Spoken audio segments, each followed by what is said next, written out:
Critérium du Dauphiné libéré, un départ de Pont-de-Claix pour une étape prestigieuse jusqu'à Super Dévoluy. Un public nombreux est venu rencontrer les coureurs qui disputeront aussi le Tour de France. Des sportifs réputés, mais aussi des anciens champions comme Bernard Thévenet et Bernard Hinault, interrogés sur cette épreuve mythique de l'Alpe d'Huez. Bernard Thévenet, votre meilleur souvenir de l'Alpe d'Huez?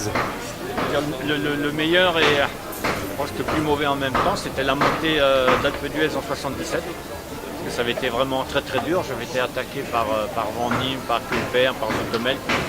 C'était ligué contre moi parce que j'avais le maillot jaune. Et j'ai fait une montée vraiment, c'était très très dur. Je suis arrivé au sommet, j'étais vraiment éteint, complètement éteint.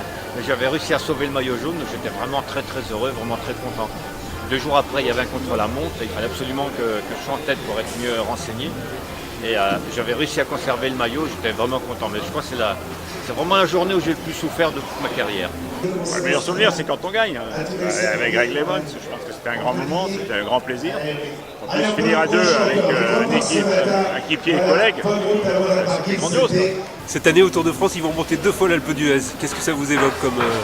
Ça va être très dur parce que on se dit toujours, bon, la première fois, ils vont pas se mettre à fond parce qu'ils vont le garder pour la deuxième fois. Mais l'Alpe d'Huez, c'est tellement mythique que quand les coureurs sont lancés dedans, ils ont toujours envie de faire quelque chose, ils ont toujours envie de se distinguer.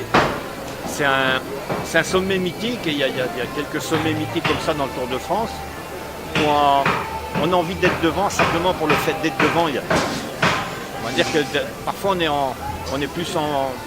emporté par l'enjeu et on oublie un petit peu la tactique. En tant que suiveur, depuis que vous avez arrêté votre carrière, qu'est-ce qui vous a le plus marqué à l'Alpe d'Huez?